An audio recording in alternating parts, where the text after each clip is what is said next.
Hello everyone, welcome back to my channel. आणि आजच तुमचा लॉ ऑफ क्राईमचा पेपर झाला आहे. पेपर कसा गेला मला नक्की कमेंट सेक्शनमध्ये कळवा.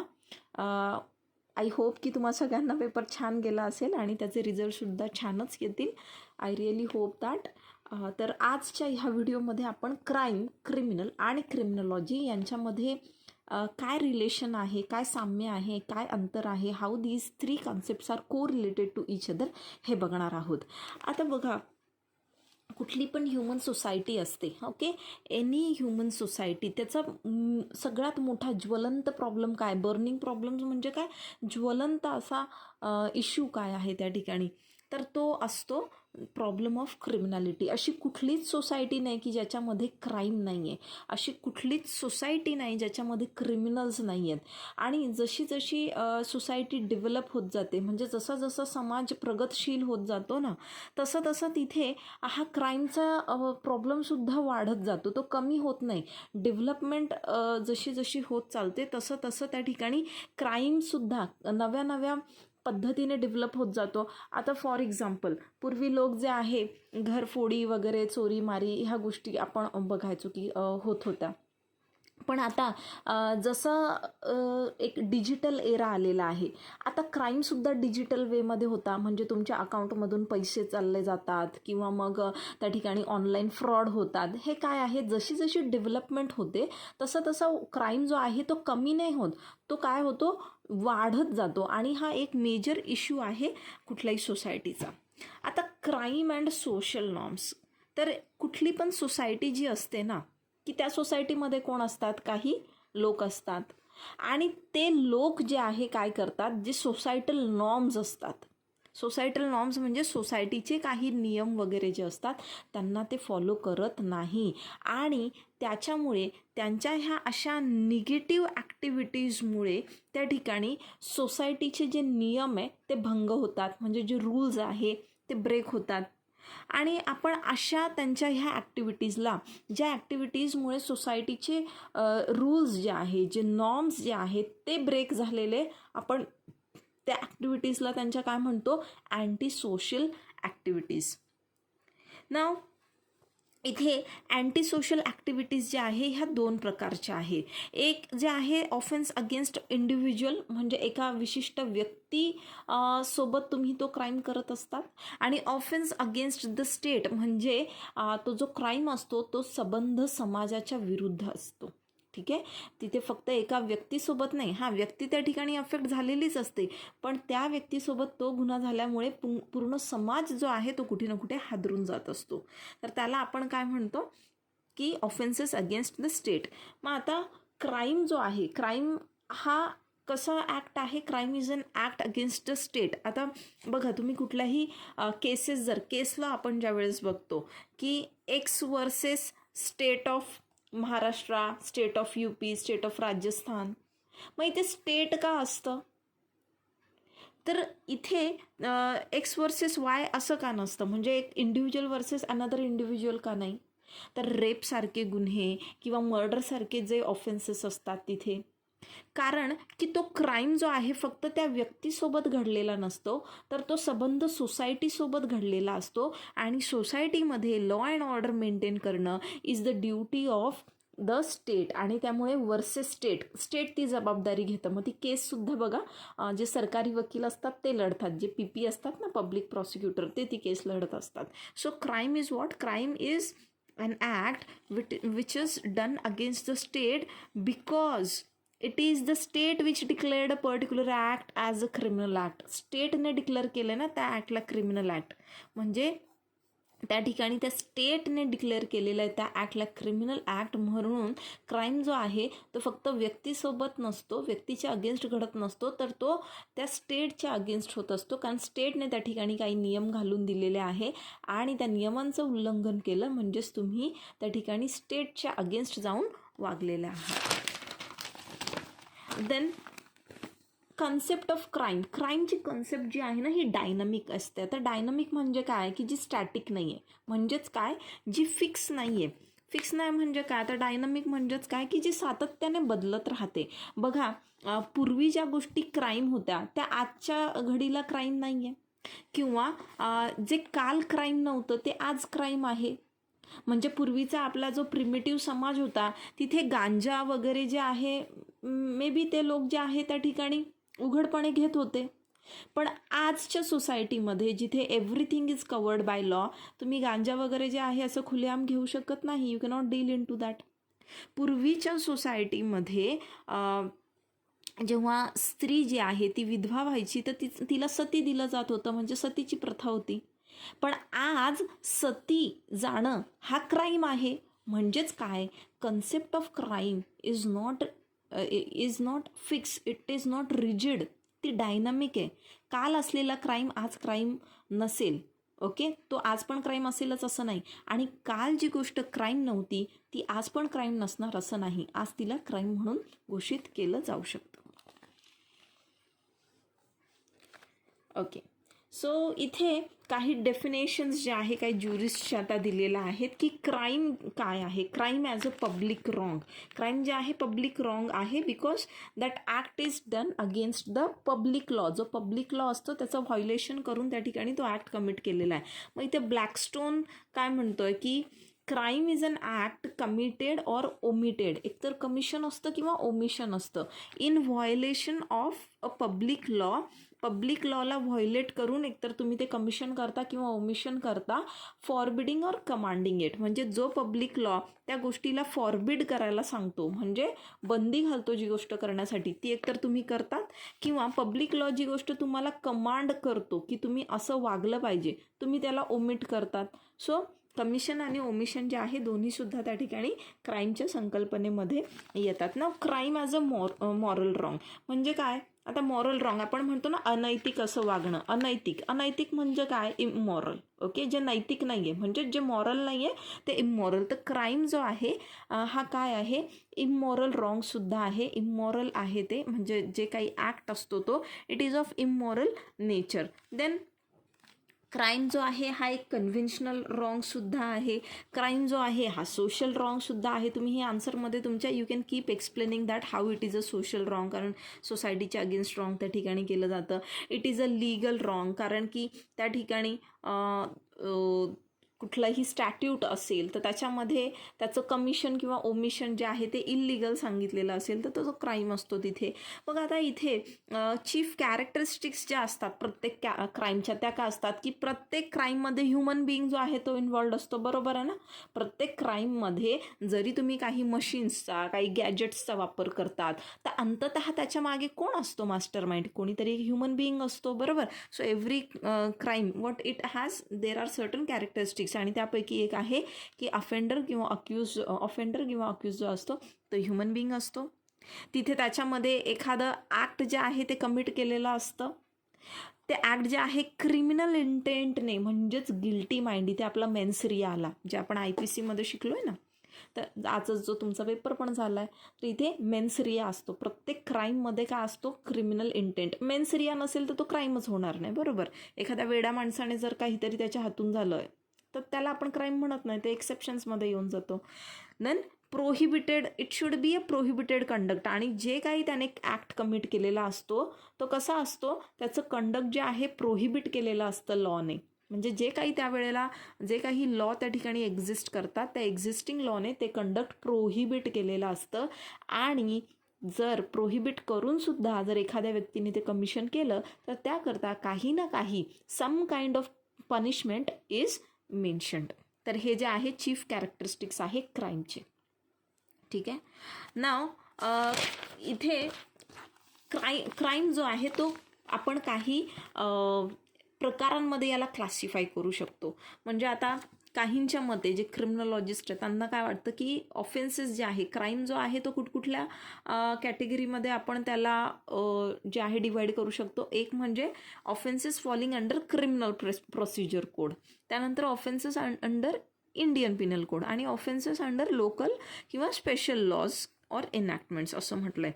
मग तिथे काही क्रिमिनॉलॉजिस्ट काय म्हणतात की क्राईम जे आहे कसं आपण त्याला कॅटेगराईज करू शकतो. लीगल क्राईम्स की जसं थेफ्ट आहे, रॉबरी आहे, डकैती आहे, रेप आहे, हर्ट आहे, हे जे आहे त्यांना काय म्हटलं, लीगल क्राईम्स म्हटलं आहे. पॉलिटिकल ऑफेन्सेस, की पॉलिटिकली मोटिवेट होऊन त्या ठिकाणी क्राईम केलेले असतात, त्या ते क्राईम जे आहे पॉलिटिकल ऑफेन्सेसच्या कॅटेगरीत येतं. इकॉनॉमिक क्राईम्स म्हणजे इथे व्हाईट कॉलर ऑफेन्सेस याला म्हटलं जातं, की टॅक्स चोरी वगैरे, स्मगलिंग, प्रॉस्टिट्यूशन, गॅम्बलिंग, सट्टाबाजी ज्याला आपण म्हणतो. सोशल क्राईम्स म्हणजे बालविवाह वगैरे, तुम्ही जे असे काही सोशल लेजिस्लेशन आहे त्याच्या अगेन्स्ट जाऊन तुम्ही वागतात. मग चाइल्ड मॅरेज प्रोहिबिशन आहे ना आपल्याकडे, बालविवाह प्रतिबंधक कायदा आहे आपल्याकडे, आणि तरीसुद्धा तुम्ही बालविवाह लावता आहात म्हणजे काय केलं तुम्ही, सोशल क्राईम केलं आहे. त्यानंतर मग आता इथे अगेन त्याला अजून दुसऱ्या कुठल्या पद्धतीत आपण कॅटेगराईज करू शकतो, तर जे आपला IPC आहे बघा. आता आजच तुमचा पेपर झाला आहे तर तुम्हाला हे माहिती आहे की अशा पद्धतीने कॅटेगराईज केलेलं आहे सगळ्या ऑफेन्सेसला. तो तुम्हाला उद्या प्रश्न जर विचारला क्राईम, क्रिमिनल आणि क्रिमिनॉलॉजीवरती, तर तुम्ही नक्की हे त्या ठिकाणी मेन्शन करा की क्राईमच्या कॅटेगरीज कशा आहे. तर offences against person, offences against property. मग पर्सनच्या अगेन्स्ट क्राईम म्हणजे काय काय येईल बरं इथे, मग हर्ट आहे, ग्रीवियस हर्ट आहे, क्रिमिनल इंटिमिडेशन आहे, असॉल्ट आहे. ऑफेन्सेस अगेन्स्ट प्रॉपर्टी इथे ट्रेसपास आहे, मिसअप्रोप्रिएशन ऑफ प्रॉपर्टी आहे, असं सगळं. Then offences relating to documents, forgery वगैरे, तो हे सगळं तुम्ही मेन्शन करू शकता तिथे. Offences affecting mental order, offences against public tranquillity, then offences against state, offences relating to public servants. तर ह्या अशा कॅटेगरीज आपल्याला IPCमध्ये सापडतात.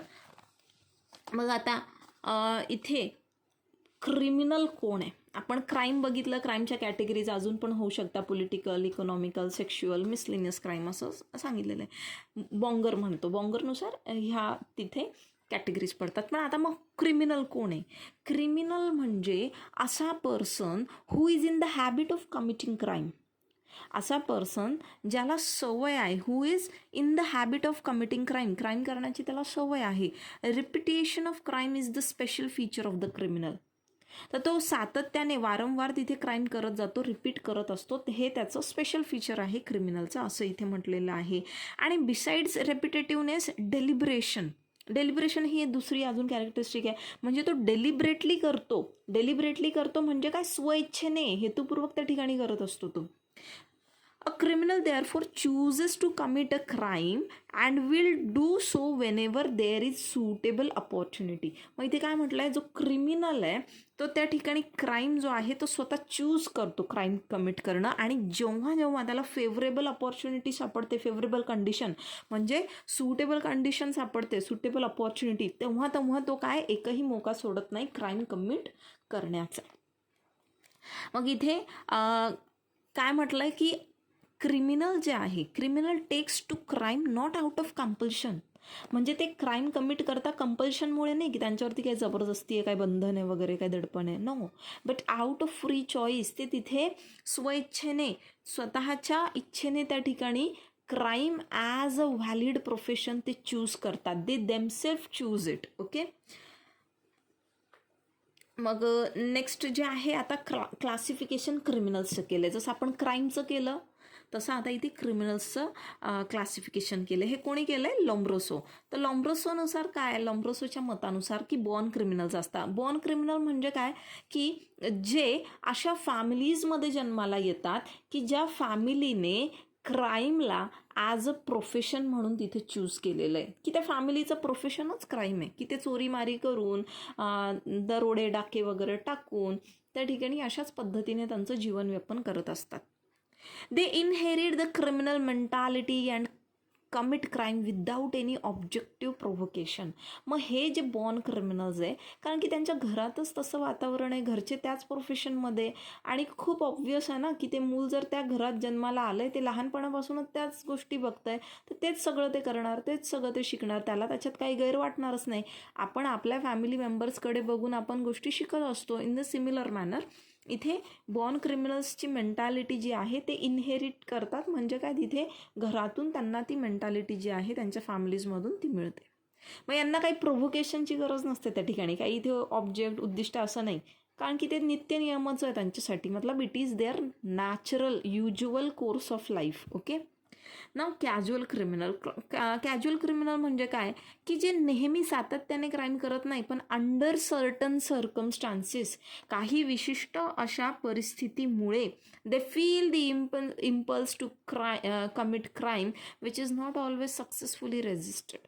ठीक आहे, पण काही त्या ठिकाणी सर्कमस्टान्सेस असे अराईज होता आणि त्या सर्कमस्टान्सेसमुळे मग त्यांना तिथे दे फील द इम्पल्स, म्हणजे तिथे त्यांना ते एक उत्तेजना त्यांना येते की yes I should commit this crime.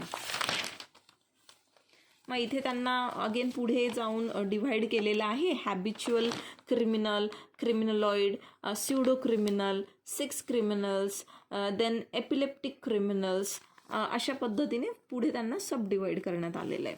So this was about crime. आता क्रिमिनॉलॉजी. क्रिमिनॉलॉजी काय आहे बरं? तर क्रिमिनॉलॉजी म्हणजे सायंटिफिक स्टडी आहे क्राईमचा, क्रिमिनॅलिटीचा आणि जस्टिसचा. क्राईम, क्रिमिनॅलिटी आणि जस्टिस. So CCJ. क्रिमिनॉलॉजी काय आहे? सायंटिफिक स्टडी ऑफ क्राईम, क्रिमिनॅलिटी आणि जस्टिस. मग याच्यामध्ये कसला स्टडी होतो नेमका? याच्यामध्ये स्टडी होत असतो लॉ मेकिंगचा, लॉ ब्रेकिंगचा and responses to law breaking. Law making, law breaking and responses to law breaking. त्यानंतर मग आता इथे काय होतं की सायंटिफिक आणि मेथॉडिकल आणि अकॅडमिक रिसर्च कसला? क्राईमचा. इथे प्रॉपर सायंटिफिक जो आहे रिसर्च होतो क्रिमिनॅलिटीचा आणि क्रिमिनल जस्टिस एन्फोर्समेंट. मग इथे nature, extent, cause, consequence, control and prevention of criminal behaviour याचा सुद्धा स्टडी जो आहे तो केला जातो. आता क्रिमिनॉलॉजी मुळात हा जो शब्द आहे हा येतो 2 शब्दांपासून. याची उत्पत्ती होते ह्या 2 वर्ड्सपासून. One is criminal, the other is logy. तो याचा लिटरल म्हणजे मग एकदम शब्दशः अर्थ जर आपण घेतला तर काय होतं की it means a systematic study of criminals that is person who break or offend the social law. म्हणजेच काय? आता क्रिमिनल म्हणजे काय आपल्याला माहिती आहे, जो पर्सन लॉ ब्रेक करतो. लॉजी म्हणजे काय? स्टडी. म्हणजेच क्रिमिनॉलॉजीचा शब्दशः अर्थ होतो सिस्टमॅटिक स्टडी ऑफ क्रिमिनल्स. क्रिमिनल्सचा एक सिस्टमॅटिक पद्धतीने अभ्यास करणे जे लॉ ब्रेक करतात किंवा ऑफेंड सोशल लॉ, ते सोशल लॉ जो आहे तो ब्रेक करतात. सो मग ही टर्म जी आहे criminology, it means study of crime as well as criminals in relation to society. मग क्रिमिनॉलॉजी त्यामुळे काय स्टडी करते? ही क्राईमला तर स्टडी करतेच, पण ही क्रिमिनल्सला स्टडी करते इन रिलेशन टू सोसायटी. ज्या सोसायटीमध्ये तो राहतो, त्याचं वातावरण कसं अवतीभवतीचं, कुठल्या फॅमिलीमध्ये जन्माला आला, त्याचा बॅकग्राऊंड काय, व्हॉट वर द इन्सिडेंट्स वगैरे, असं सगळं काही तिथे स्टडी केलं जातं. सो इथे एडविन सदरलँड जो आहे, एडविन सदरलँडने क्रिमिनॉलॉजीला काय डिफाईन केलेलं आहे की criminology is the body of knowledge regarding crime as a social phenomenon. म्हणजे बॉडी ऑफ नॉलेज. क्रिमिनॉलॉजी काय? Body of knowledge. कशा संदर्भात? Regarding crime as a social phenomenon. त्यानंतर एलियट काय म्हणतो? Criminology may be defined as the scientific study of crime and its treatment. क्राईमचा scientific पद्धतीने study करणं आणि त्याच्यावरती जी ट्रीटमेंट आहे त्या ट्रीटमेंटचा सुद्धा स्टडी करणं. म्हणजे त्यांना काय पनिशमेंट दिले जातात, कशा पद्धतीने तिथे एन्फोर्स होते ती punishment, then how they are being rehabilitated and all, हे सगळं. So nature and scope of criminology. आता इथे बऱ्याच ॲक्च्युली ज्युरिस्टच्या डेफिनेशन दिल्या आहे, तुम्ही ते वाचून घ्या, पण 2 डेफिनेशन जरी दिलं तरी इनफ आहे. Okay, so nature and scope काय क्रिमिनॉलॉजीचा? Fundamentally speaking the task of criminology is scientific, systematic, statistical, structural and functional in depth study of crime.